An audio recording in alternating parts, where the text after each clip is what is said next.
تو بہرحال دیکھیے کہ واقعہ غدیر جو ہے یہ ایک عظیم تاریخی واقعہ ہے جو کہ 18 ذی الحجہ کے دن 10 ہجری کو اور 21 مارچ کے دن اور جمعرات کا وہ روز تھا کہ جب یہ واقعہ پیش آیا اور مقام غدیر خم میں یہ واقعہ پیش آیا. مقام غدیر خم دیکھیے غدیر کے متعلق علماء یہ فرماتے ہیں کہ بعض علماء کا یہ بھی نظریہ ہے کہ غدیر اصل میں ایک چشمے کا نام تھا اور اب معلوم نہیں کچھ عرصے پہلے تک یعنی یہاں پر ایک پانی کا چشمہ سا جمع ہو جاتا ہے, چشمہ سا نکلتا بھی ہے اور مختلف علاقوں سے یا بارش وغیرہ کا پانی اس کے اندر آ کر جمع ہو جاتا ہے. تو غدیر ایک چشمے کا نام تھا اور خم جو ہے وہ اس ریت کو کہتے ہیں جس پر لہریں پڑی ہوئی. خم وہ ریت جو کہ لہروں والی ریت ہوتی اور اسی کے کنارے کی چشمہ واقع تھی. اچھا غدیر کے لغوی معنی بھی ایسے گڑھے کے جس میں بارش اور سیلاب وغیرہ کا پانی ایک مدت تک جمع رہے. باقاعدہ علامہ زمخشری نے بھی اس بات کو لکھا ہے اور ایک اور بات بھی کہی ہے کہ اس زمانے میں غدیر ایک رنگریز کا نام تھا.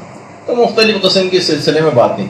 بہرحال جو مقام غدیر ہے کہ مکے سے تقریباً 200 کلومیٹر دور ہے, 200 کلومیٹر. اور جو میقات احرام ہے, جو احرام پہننے کا ایک میقات ہے, جو لوگ یہاں سے جدہ جاتے ہیں ان کو جوفہ جانا پڑتا.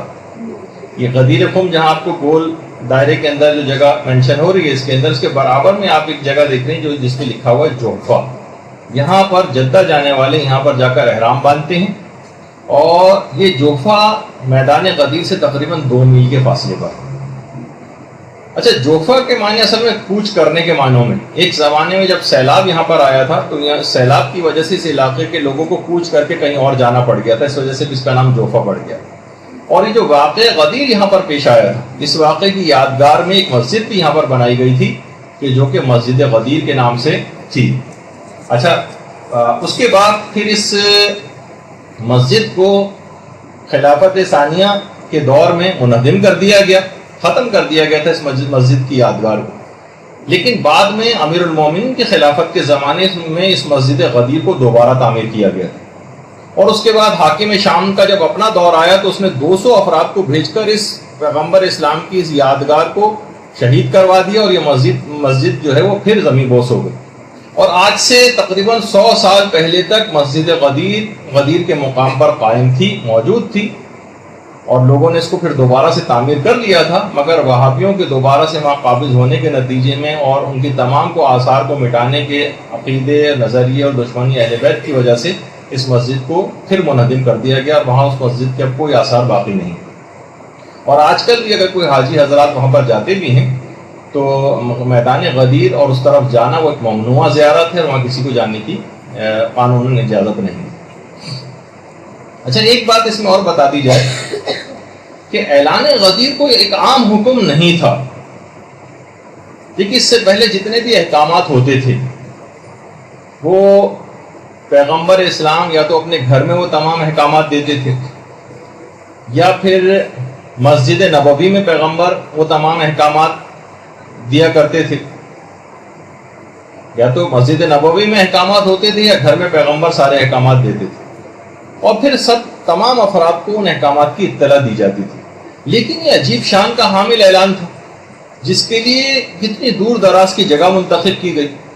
اور یہی وجہ ہے کہ ہمارے 5ویں امام محمد باقر علیہ السلام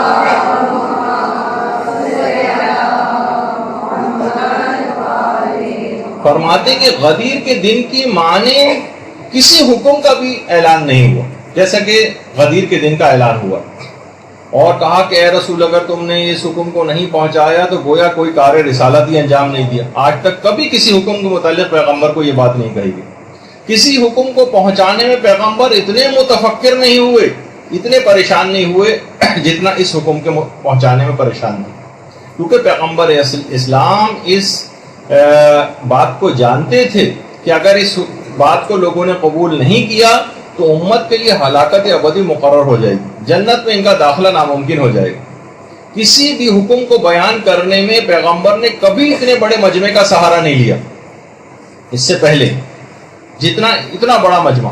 کہ خاص وقت میں ایک خاص انداز سے پیغمبر نے تمام افراد سے اقرار لیا، اور اس سے پہلے کبھی اس طرح سے عہد اور کوئی بیعت نہیں لی تھی پیغمبر نے جس طرح سے اس دن لی۔ کسی حکم کے بعد یہ نہیں آیا کہ آج ہم نے دین کو مکمل کر دیا ہے، آج اپنی نعمت کو تمام کر دیا، سوائے اس دن۔ یہی وجہ ہے کہ امیر المومنین بھی اور شہزادی فاطمہ الزہرا سلام اللہ علیہا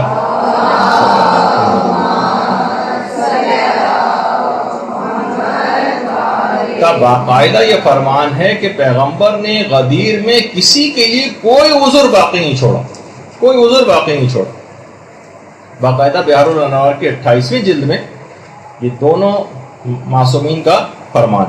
برحمتك يا أرحم الراحمين وصلى الله على محمد وآله الطاهرين